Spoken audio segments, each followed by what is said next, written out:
Good morning student. I hope you all must be fine. Today we are going to cover chapter number 13 light, sound and force.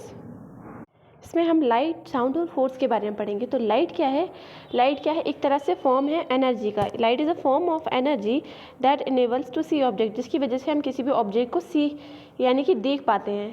अगर light नहीं होगी तो किसी भी चीज़ को देख पाना पॉसिबल नहीं है। आपने देखा होगा अंधेरे में आप कुछ भी नहीं देख पाते। तो जो सन है, बल्ब है, ट्यूबलाइट है, कैंडल है, तो ये सब हमें लाइट देते हैं ना। ये एक तरह से लाइट के एग्जाम्पल हैं। अब हम पढ़ेंगे ल्यूमिनस ऑब्जेक्ट के बारे में। ल्यूमिनस ऑब्जेक्ट वो हैं जो हमें लाइट देते हैं, यानी कि उनकी खुद की लाइट होती है। और नॉन ल्यूमिनस ऑब्जेक्ट वो होते हैं जिनकी खुद की लाइट नहीं होती, जो दूसरी लाइट से शाइन कर पाते हैं। जैसे कि मून है तो उसकी खुद की लाइट नहीं होती, वो सन की लाइट से शाइन करता है। या फिर हमारी टेबल रखी हुई है तो उसकी खुद की लाइट तो है नहीं, अगर हम रूम में बल्ब ऑन करेंगे तभी हम उसे देख पाएंगे, है ना। तो इसी तरह से देखो, कुछ नेचुरल होते हैं ल्यूमिनस ऑब्जेक्ट, कुछ नेचुरल जैसे कि सन है ना, तो वो आपका नेचुरल ल्यूमिनस ऑब्जेक्ट है। और बल्ब, अगर हम बल्ब है तो ये मतलब नॉन नेचुरल है, मैन मेड है, क्योंकि ह्यूमन द्वारा तैयार किया जाता है ये लाइट को प्रोड्यूस करने के लिए। तो इनमें भी नेचुरल और मैन मेड होता है। ठीक है, अब पाथ ऑफ लाइट के बारे में पढ़ेंगे। पाथ ऑफ लाइट में ये कहा गया है कि लाइट जो है सिर्फ स्ट्रेट डायरेक्शन में ही चलती है। जैसे कि हम लाइट टॉर्च मारेंगे तो वो सिर्फ सीधे ही जाए, उसकी लाइट सीधे जाएगी, ऐसा नहीं है कि वो नीचे या ऊपर जाएगी। तो लाइट जो है वो स्ट्रेट डायरेक्शन में ही जो है ट्रैवल करती है, यानी कि सिर्फ स्ट्रेट ही जाती है। आगे हम पढ़ेंगे शैडो के बारे में। शैडो आप जानते हैं कि जब आप कहीं चल रहे हो, सपोज दैट, और या फिर कोई भी ऑब्जेक्ट हो, उसके सामने जब सनलाइट पड़ती है ना, तो वो ऑब्जेक्ट क्या हो जाता है, हम उस ऑब्जेक्ट के साइड में देखेंगे कि वहाँ पे एक डार्क पैच बन रहा है ना, डार्क पैच, तो वो एक शैडो कहलाती है। सपोज दैट आप कहीं चल रहे हैं, सनलाइट पड़ रही है, तो आप अपनी शैडो देखेंगे, है ना, डार्क से कलर की होती है, तो ये होती है आपकी शैडो। ये लाइट की वजह से होती है, लाइट पड़ती है तब ये बनती है। मॉर्निंग और इवनिंग में क्या होती है कि लाइट जो शैडो है ना, वो लॉन्ग हो जाती है, जबकि नून में शॉर्ट होती है ना। अब हम पढ़ेंगे ट्रांसपेरेंट एंड ओपेक ऑब्जेक्ट के बारे में।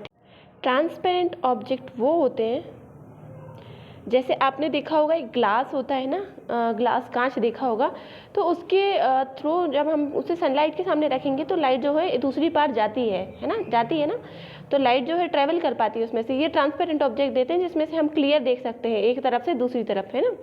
जैसे वाटर है, या वाटर और कांच इसका एग्जाम्पल है। क्लियर वाटर है, उसमें से भी हम एक देख सकते हैं। तो ये आपके हो गए एग्जाम्पल किसके, ट्रांसपेरेंट ऑब्जेक्ट के, है ना। ओपेक ऑब्जेक्ट वो होते हैं जिनमें से लाइट पास नहीं कर पाती, है ना। जैसे कि ब्रिक, वुड, कार्डबोर्ड, ये सारी चीज़ें हो ना। जैसे ब्रिक है, सपोज दैट एक दीवार बनी हुई है, क्या उस पे से लाइट पास कर पाएगी? नहीं कर पाएगी ना। एक ग्लास पे से तो लाइट पास कर जाती है, लेकिन ब्रिक पे से नहीं कर पाती, है ना। तो वो आपके ओपेक ऑब्जेक्ट कहलाते हैं। साउंड क्या होता है? हमें पता है कि हम बहुत सारी चीज़ें हमें सुनाई देती हैं हमारे कानों को रोज़, तो वो आपकी साउंड कहलाती है। साउंड किसी भी तरह का हो सकता है, जैसे मैं बात कर रही हूँ तो ये भी एक तरह से साउंड है, या चिड़िया चहक रही है तो वो भी साउंड है, आप म्यूज़िक सुन रहे हैं तो वो सब कुछ एक साउंड है। लेकिन साउंड दो तरह के होते हैं, एक प्लीजेंट होता है, एक अनप्लीजेंट होता है। प्लीजेंट साउंड वो होता है जो आपको अच्छा लगता है सुनने में, जैसे कि जैसे आपको ये बहुत अच्छा म्यूज़िक सुन रहे हो, या चिड़िया की आवाज़ है। और अनप्लीजेंट साउंड वो होता है जिसको सुनकर बहुत ज़्यादा इरिटेशन होता है, गुस्सा आता है। जैसे कि हम ट्रैफिक में फंसे हैं, वहाँ कोई बार बार हॉर्न बजा रहा है, या कोई बहुत बेसुरी तरीके से ड्रम बजा रहा है, तो ये सारी चीज़ें अनप्लीजेंट साउंड के अंदर आती हैं। नॉइज़ क्या होता है? जो लाउड, बहुत ज़्यादा तेज और अनप्लीजेंट, जो कि अच्छा नहीं लगता, वो साउंड हमें नॉइज़ कहलाता है ना। वो साउंड जो हमें डिस्टर्ब करता है, जो हमें बहुत ज़्यादा हमारे एयर को डैमेज करता है, वो नॉइज़ कहलाता है।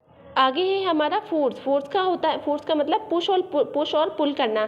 जैसे कोई ऑब्जेक्ट है, ये जैसे मेरे पास पेन रखा हुआ है, तो मैं पेन को इस तरह से पुश कर दूंगी, है ना। ये मैंने पुश कर दिया तो ये मूव करने लगा, तो मैंने इसके ऊपर फोर्स अप्लाई की, इसे कहते हैं फोर्स अप्लाई करना, है ना। ये आपका हो गया फोर्स। किसी भी चीज़ को पुश या पुल करना फोर्स कहलाता है। फोर्स हमारे लिए हेल्पफुल होता है, क्यों? फोर्स क्या काम करता है? जैसे ये पेन रखा हुआ है, तो मैंने इसको ऐसे कर दिया तो ये वहाँ पे जाके गिर गया, है ना, क्योंकि मैंने इस पर फोर्स अप्लाई किया था। पेन जब मूव कर रहा है तो मैं इसे रोक लूँगी ना, है ना, तो मैंने इसको रोक लिया, इसको गिरने से बचा लिया। ये भी एक तरह का फोर्स है। ओके, तो फोर्स क्या होता है? मूविंग थिंग, या फिर किसी भी चीज़ को मूव करना, या फिर मूव करने से रोकना, ये आपका फोर्स हो गया है। तो ये बहुत ज़्यादा हेल्पफुल होता है हमारे लिए। ओके, तो ये आपका फोर्स कंप्लीट हो गया। Now we will jump to the question and answer. So question and answer में आपके इसमें शॉर्ट आंसर्स हैं, तो ये मैं आपको एक्सप्लेन करूँगी और आपको इसको अपनी कॉपी में नोट डाउन करना है, ये आपका होमवर्क भी है. Okay, so let's start. पहला आपका क्वेश्चन है व्हाट इज़ लाइट. लाइट क्या होती है और ये हमारे लिए इंपॉर्टेंट क्यों होती है. लाइट क्या होती है बेटा? Light is a form of energy. Light क्या है? एक एनर्जी की फॉर्म है. That enable us to see object, तो हमें ऑब्जेक्ट को देखने में हेल्प करता है. ठीक है, डिफरेंस बताना ल्यूमिनियस और नॉन ल्यूमिनियस ऑब्जेक्ट. जैसे मैंने अभी पढ़ाया था कि ल्यूमिनियस ऑब्जेक्ट वो होते हैं जो जिनकी खुद की लाइट होती है, जैसे सन. और नॉन ल्यूमिनियस ऑब्जेक्ट वो होते हैं जिनकी खुद की लाइट नहीं होती, जैसे ये पेन है, ये कॉपी है, इनकी खुद की लाइट नहीं है. अगर मैं लाइट जलाऊंगी तभी ये मैं इनको देख पाऊंगी, या फिर सनलाइट की वजह से मैं इसको देख पाऊंगी. अगला है आपका व्हाट इज शैडो. शैडो क्या होती है? शैडो फॉर्म कैसे होती है, बनती कैसे शैडो. शैडो एक डार्क पैच है. क्या है? Dark patch. आपने देखा होगा जब आप खड़े होते हैं तो डार्क कलर का पैच बनता है एक, और ये तब फॉर्म होती है जब कोई भी चीज़ है ना रास्ता रोकती किसका? लाइट का. जैसे मैं खड़ी हूँ तो मैं लाइट का रास्ता रोक रही हूँ तो मेरी शैडो बन जाएगी. ये हो गई आपकी शैडो. अगला क्वेश्चन है आपका differentiate between transparent and opaque object. देखो बेटा, ट्रांसपेरेंट अभी हाल मैंने समझा है. ट्रांसपेरेंट ऑब्जेक्ट वो होता है जिससे लाइट आराम से पास कर जाती है, जैसे ग्लास है ना, कांच, तो उस पर से लाइट आराम से पास कर जाती है. लेकिन ऑपेक ऑब्जेक्ट वो होता है जिससे लाइट पास नहीं कर पाती. जैसे ब्रिक्स, अगर ब्रिक्स की एक दीवार बन जाए तो क्या उस पर से लाइट पास कर पाएगी? नहीं ना. अब आगे का क्वेश्चन है आपका व्हाट इज साउंड. साउंड क्या होता है? साउंड वो होता है जो कि हमें हेल्प जो भी हम सुनते हैं रोज अपने कानों से, that is sound. And what is noise. Noise वो होता है लाउड, बहुत ज़्यादा तेज और अनप्लीजेंट, जो कि हमें गंदा लगता है सुनने में, इरिटेशन होता है, वो अनप्लीजेंट साउंड हमें कहलाता है नॉइज. अगला है आपका what is force. How it is helpful for us. अभी मैंने बताया पुश और पुल को हम फोर्स कहते हैं, और हमें हेल्प कैसे करता है ये मूव करने में और किसी ऑब्जेक्ट को रोकने में हमारी हेल्प करता है, इसलिए है ना, ये हमारे लिए हेल्पफुल होता है. That's it. Now your chapter has been finished, so we will meet in next class. So goodbye students and God bless you all.